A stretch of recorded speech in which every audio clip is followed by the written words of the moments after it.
dan penyerapan protein. Protein adalah polimer polipeptida dari asam amino yang dihubungkan oleh ikatan peptida. Protein ini tidak hanya seperti pati dan glikogen yang merupakan polimer hanya dari satu jenis unit monomer atau glukosa. Protein ini mengandung 21 jenis asam amino yang berbeda yang digabungkan selama proses sintesis, serta sejumlah asam lain yang dibentuk sebagai hasil modifikasi pasca sintetis protein prekursor. Karena setiap rantai polipeptida ini dapat mengandung 50 sampai 1000 asam amino yang terdapat kemungkinan variasi protein yang hampir tidak terbatas. Jadi ada sekitar 30 sampai 40 ribu protein dan polipeptida yang berbeda di dalam tubuh manusia. Masing-masing ini memiliki urutan asam tertentu. Jadi protein kecil ini memiliki massa molekul 50 sampai 100 kali 10 pangkat 3, sementara beberapa protein kompleks yang besar itu memiliki molekul hingga 10 pangkat 4 atau lebih. Kompleks multi-enzim yang besar seperti kompleks sintase asam lemak memiliki molekul dengan orde 10 pangkat 6 atau lebih. Jadi polipeptida yang lebih kecil ini mengandung antara 3 sampai 50 asam amino yang penting mengatur metabolisme. Asam amino merupakan bentuk paling sederhana dari protein, atau dapat dikatakan asam amino merupakan bentuk paling kecil dari struktur protein. Secara kimiawi, semua asam amino memiliki struktur dasar yang sama, yaitu gugus amina dan gugus asam karboksilat. Yang membedakan antara asam amino satu dengan yang lainnya yaitu sifat gugusnya yang terikat pada atom karbon.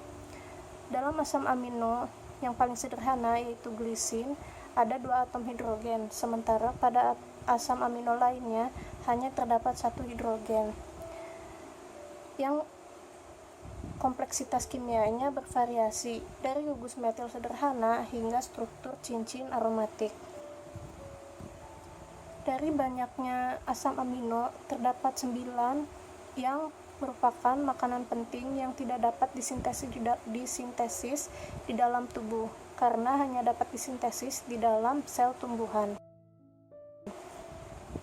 Asam amino dapat diklasifikasikan berdasarkan sifat kimiawi rantai samping, apakah hidrofobik atau hidrofilik, dan dapat diklasifikasikan juga berdasarkan sifat kelompoknya.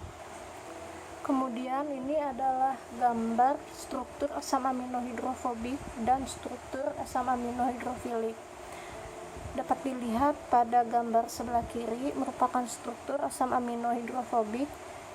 Kelompoknya yaitu small hydrophobic neutral amino acids, large hydrophobic neutral amino acids, dan aromatic amino acids. Lalu pada sebelah kanan ada asam amino hidrofilik yang sifat kelompoknya yaitu asam amino hidrofilik netral, asam amino yang bersifat asam, asam amino amida, dan basic amino acids. Lalu pada asam amino hidrofobik ini dapat dilihat bahwa ada 6 asam amino yang tidak dapat disintesis di dalam tubuh, di antaranya leusin, isoleusin, valin, metionin, fenilalanin, dan triptofan.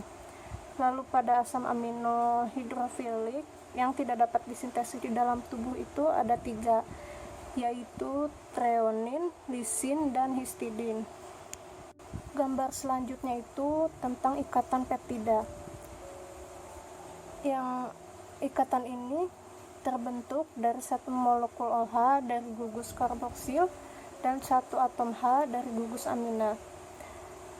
Kemudian molekul OH dari gugus karboksil dan 1 atom H dari gugus amino itu akan berikatan dan membentuk ikatan peptida dengan melepaskan 1 molekul H2O atau 1 molekul air.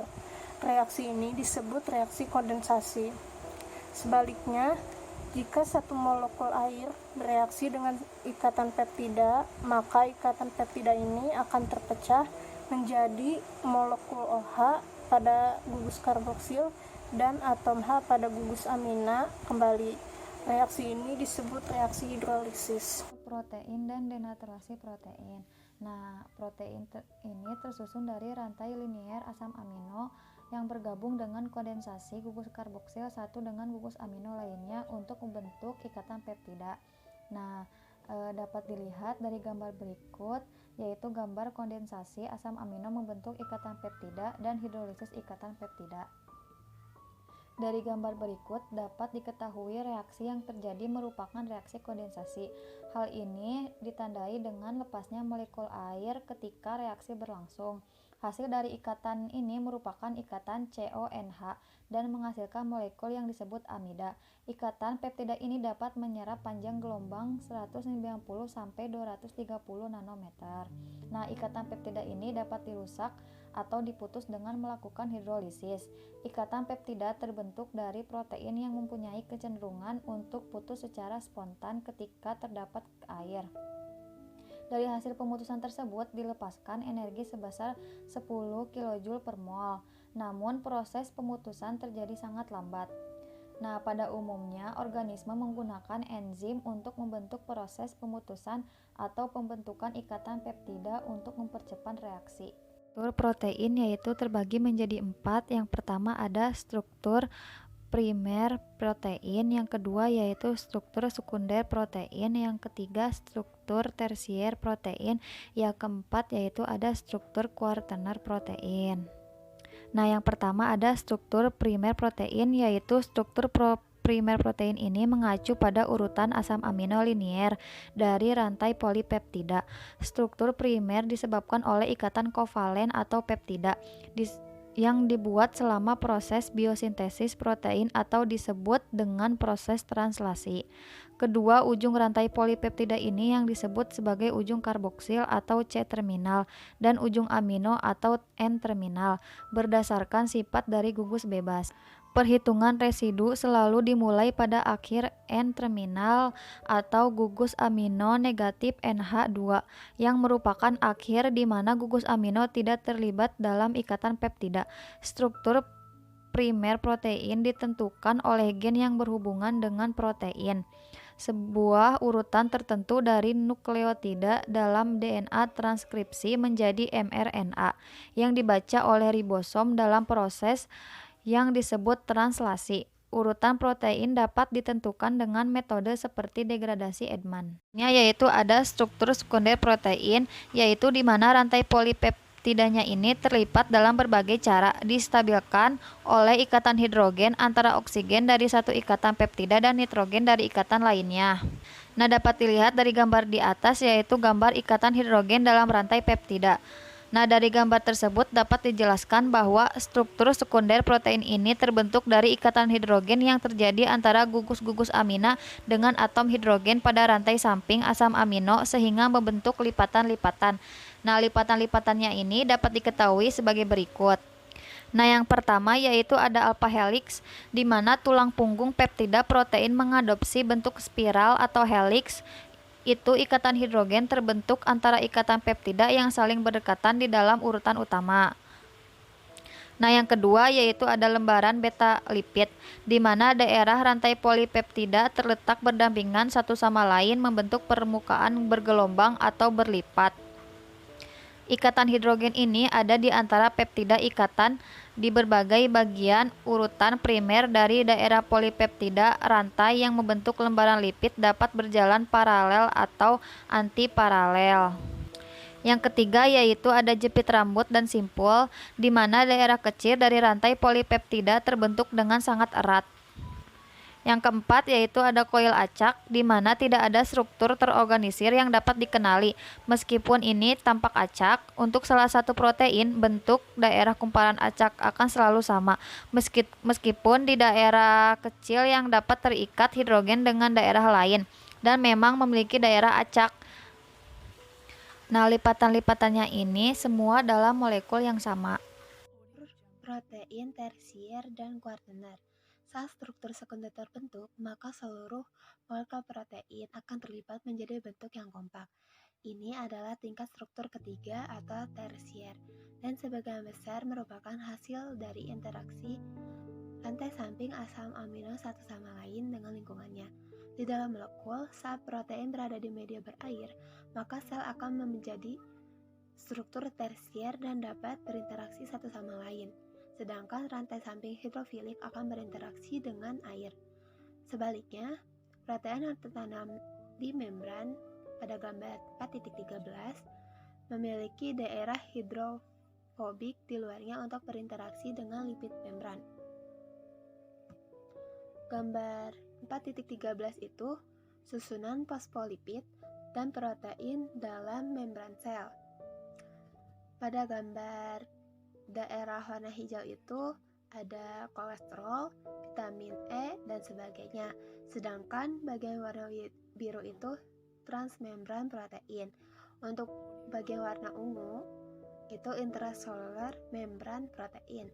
Bagian warna merah itu permukaan sel luar protein. Untuk bagian warna oranye itu transmembran protein untuk membentuk membran pori. Lalu ada oocyte dan inside. Dua interaksi lebih lanjut antara rantai samping asam amino mungkin terlibat dalam struktur tersier dan membentuk ikatan kovalen antar daerah pada rantai peptida. Contohnya pada gambar 4.22. Gambar 4.22 itu ada tautan kovalen antara rantai peptida. Di sebelah kiri, peptida rantai samping atau ikatan isopeptida antara gugus epsilon amino dari lisin dan gamma karboksil dari glutamat. Di sebelah kanan itu ada sebuah jembatan disulfida yang dibentuk oleh oksidasi dua residu cysteine. Yang pertama itu tadi pada gambar kiri di 4.22 itu gugus epsilon amino pada rantai samping lisin dapat membentuk ikatan peptida dengan gugus karboksil pada rantai samping aspartat atau glutamat. Secara nutrisi itu penting, karena ikatan peptida rantai samping tidak dapat terhidrolisis oleh enzim pencernaan, dan lisin yang merupakan asam amino esensial tidak dapat diserap.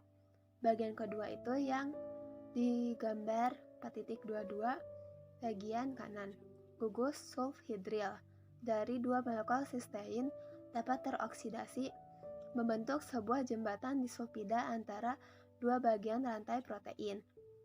Beberapa protein terdiri dari lebih dari satu rantai polipeptida. Rantai berinteraksi satu sama lain setelah masing-masing membentuk struktur sekunder dan tersiernya adalah struktur kuartener protein. Interaksi antara subunit dari protein multisubunit yang melibatkan perubahan struktur kuartener dan konfirmasi protein penting dalam sejumlah enzim pengatur. Materi selanjutnya yaitu denaturasi protein. Sebagian besar protein resisten terhadap enzim pencernaan karena struktur sekunder dan tersiernya yang kompak, sehingga sedikit ikatan yang dapat diakses oleh enzim proteolitik yang mengkatalisis hidrolisis ikatan peptida. Namun, terlepas dari hubungan kovalen yang dibentuk oleh reaksi antara rantai samping lisin dan asparat atau glutamat dan jembatan disulfida, struktur asli protein dipertahankan oleh gaya non-kovalen yang relatif lemah. Di antaranya ada interaksi ionik, ikatan hidrogen, dan gaya van der Waals. Denaturasi protein adalah hilangnya struktur sekunder dan tersiernya yang padat, membuka keluar molekul sehingga menjadi tidak larut. Protein yang didenaturasi rentan terhadap aksi enzim pencernaan. Dengan demikian, denaturasi merupakan prekursor yang penting untuk pencernaan protein. Ikatan yang relatif lemah yang mempertahankan struktur asli protein dapat terganggu oleh panas dan pH yang ekstrim. Dengan demikian, memasak dan asam lambung gastric acid sama-sama penting dalam pencernaan protein. Seperti yang kita tahu ya, memasak dilakukan untuk mengolah bahan pangan, baik dengan cara merebus atau menggorengnya.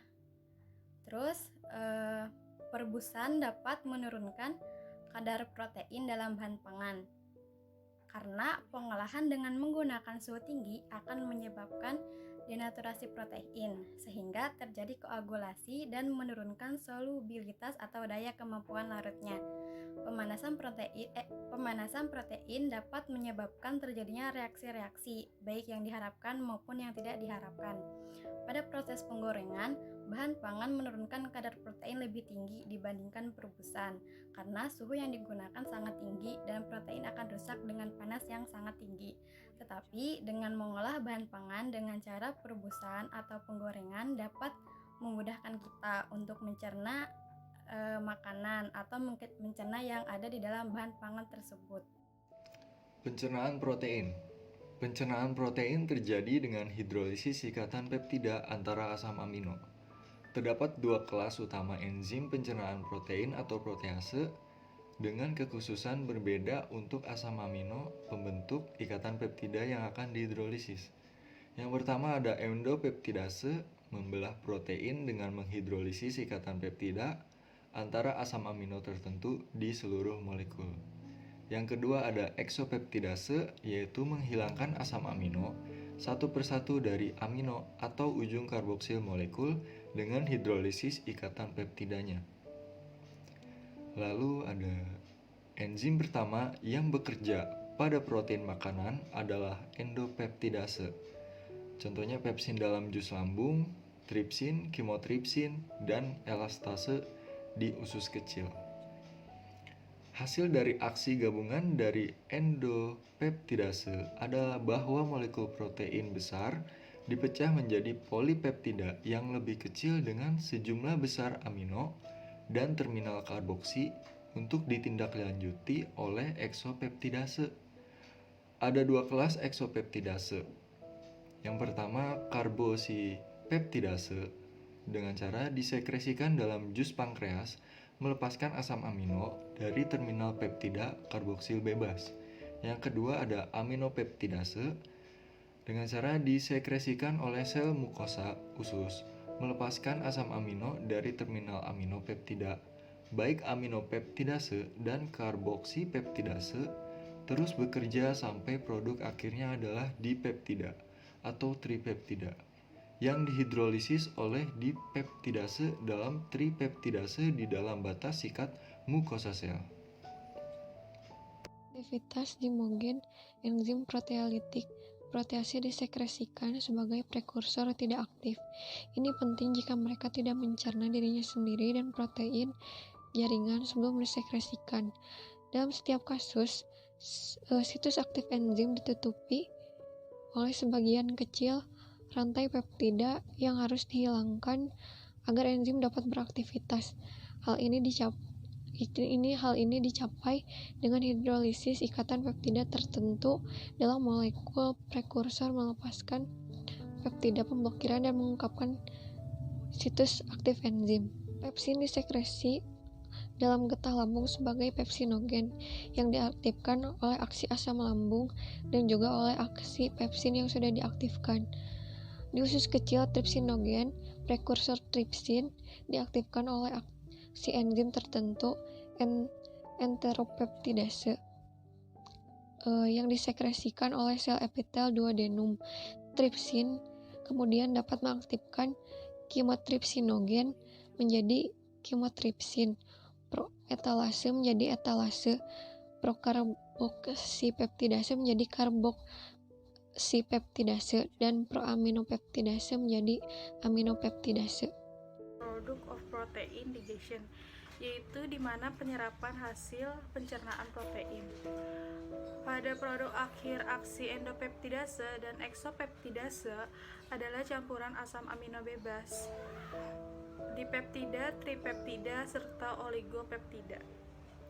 Asam amino bebas diserap melalui mukosa usus oleh transport aktif yang bergantung pada natrium.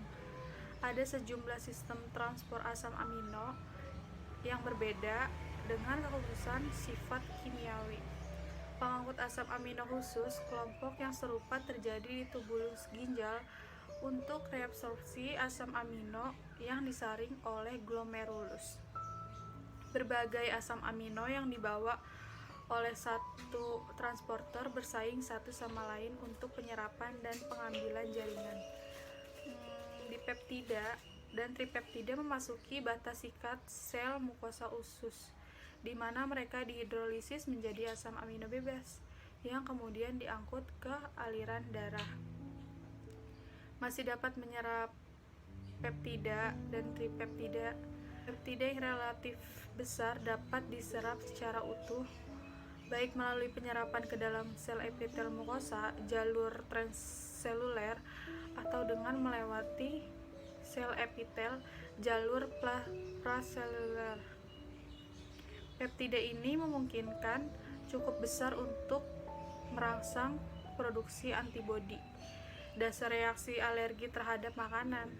Pada bayi terjadi penyerapan yang lebih besar dari protein kecil dan oligopeptida utuh dibandingkan pada orang dewasa. Jadi pada bayi itu antibodinya terjadi penyerapan yang lebih besar dari protein kecil dan oligopeptida utuh yang dibandingkan pada orang dewasa. Ini memungkinkan bayi memperoleh imunitas pasif dengan menyerap imunoglobulin dalam ASI. Namun, ini juga berarti bahwa paparan awal terhadap protein asing mengakibatkan perkembangan alergi makanan seperti susu sapi, telur, dan protein kacang tanah, yaitu adalah alergen makanan yang umum.